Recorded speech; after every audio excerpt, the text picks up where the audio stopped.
What the hell happened to Aston Martin at Barcelona? They were nowhere close to Mercedes or even Ferrari. The Spanish Grand Prix was packed with fans to see the Spaniard stand on the podium since his last podium at home soil came way back in 2013. Whatever was wrong with the car, the team are ready to respond. The team has made a huge announcement about their plans for the Canadian Grand Prix to meet Fernando Alonso's demands. So in today's video, we'll fill you in with what this huge announcement is and how the team are planning to respond to their Barcelona disappointment. Aston Martin had to endure a difficult outing at Barcelona, with Lance Stroll finishing P6 and home hero Fernando Alonso finishing P7.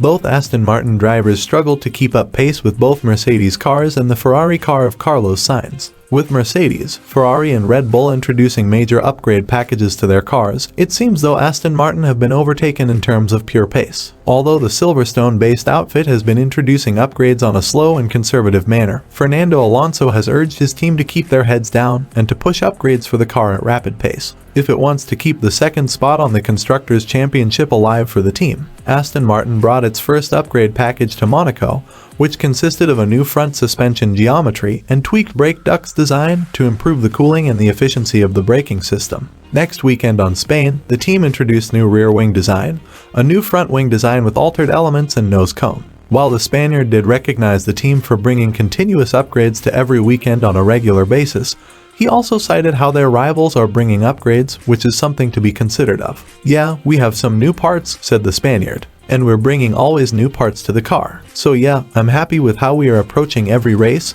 There is something always new in our car. We still need to speed up things. I think Ferrari is already 2 floors into this season.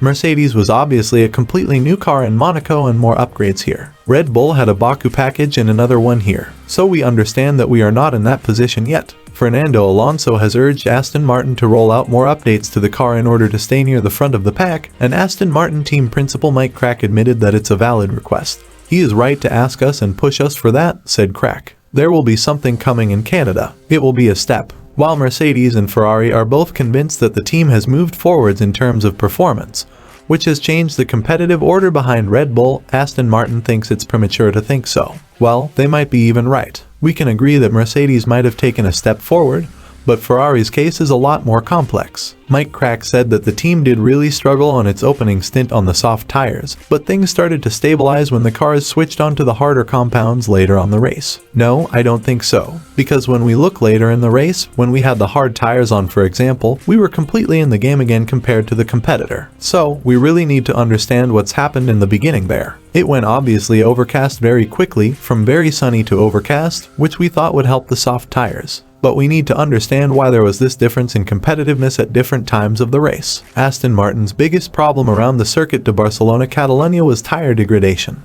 The circuit layout at Barcelona was already a big punisher of tires. Now with the last 2 corners reverted to the old high-speed section, it's more punishment for the tires, specifically the front tires, due to the circuit's high-speed nature. Ferrari also struggled with the same problems. While Nico Hülkenberg of Haas dropped from 8 down to P15 due to the extreme tire degradation problems the VF23 had around the Barcelona circuit. Front downforce is very important for cars around the Barcelona circuit. The lack of enough front downforce is what causes high front tire degradation, due to the racing course being very much front limited. The teams could add more surface area on the front wing to add more front downforce to tackle this issue, but that increases the car's overall drag. So, I think Aston Martin will have a better idea of achieving the same result than what I just suggested. The Aston car is also struggling with straight line speed. That is due to the car being one of the draggiest out of the entire grid. Aston Martin brought a new rear wing to Barcelona to try and shed some drag off the car, but we did not see the full effect of those changes due to the car struggling with tire degradation issues. These are problems the team should deal with,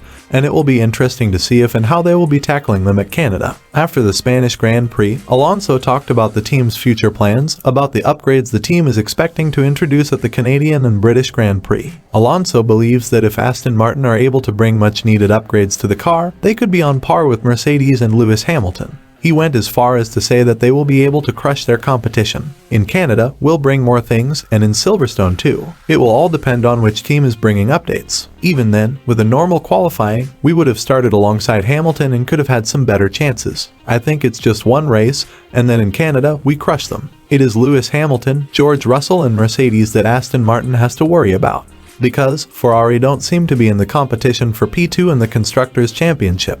and Lewis Hamilton led George Russell for the team's first double podium of the season, jumping Aston Martin in the constructors' standings. The Silverstone outfit was a bit surprised to see getting outpaced by Mercedes at Spain, with Lance Stroll calling the W14 a rocket ship on the straights. Mercedes had a rocket ship. I'm not sure where they found that pace. I was expecting us to be the strongest car after Red Bull. I expected that after all the races this year. We just didn't have it. We had a lot of degradation and were struggling with our pace compared to Merc, Ferrari. Red Bull is in another league. We just didn't have the upper hand. While the removal of the final slow-speed chicane was well received by drivers, Aston Martin just lost one part of the track where they have excelled all season. The slow-speed chicane substituted for two fast right-handers along with a long main straight. Aston Martin had a big pace deficit with their car being draggy. We saw the Aston Martin cars on the lower reaches of the speed traps, just proving my point here. But Lance Stroll placed the blame on the Pirelli rubber instead of pointing out his car's weakness as the results for the team's devastating race on Sunday.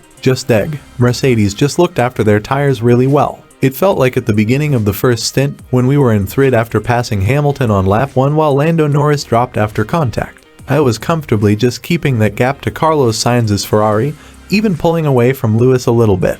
But then, like 5 laps into the race, they just didn't have any deg and I just felt the tires dropping off. They were pushing on. Even looking at Russell's race, I think they were able to do that all race. They seem to have a really good car today. The performance uplift Mercedes has made with its B-Spec upgrade is still an unknown, because they should sample the car as different circuits to get a proper look at the improvements the Silver Arrows has really made. Aston Martin team principal Mike Crack believes that the competitive order at Spain is not 100% representative, despite the Barcelona circuit being referred to as the ultimate test. Speaking about the Spanish Grand Prix results, Mike Crack said, "I think it is too early or too easy to say that, because we have not seen the full picture in qualifying.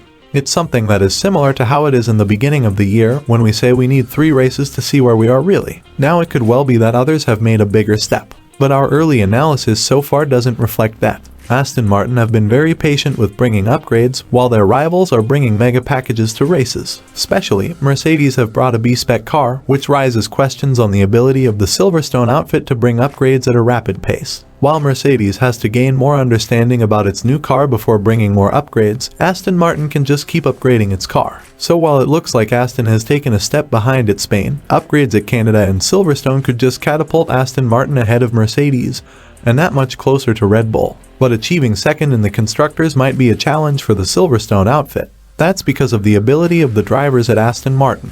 We all know that Mercedes have 2 consistent drivers in the form of Lewis Hamilton and George Russell, but Aston Martin only have Fernando Alonso, scoring much of the team's points this season, as Lance Stroll has been very inconsistent and very much off the pace of his teammate. Therefore, Aston Martin will have to develop a mighty car if they want to rival Mercedes throughout the rest of the season. But what do you guys think? Who has the upper hand now on the second place in the constructors? Is it Mercedes or is it Aston Martin? How much of an improvement are you guys expecting from the Aston Martin upgrades at Canada? Share your thoughts with us in the comments section down below. We'd love to discuss it with you. And on your way down, don't forget to subscribe to the channel to get notified of our future uploads to keep yourselves up to date about the 2023 Formula 1 season.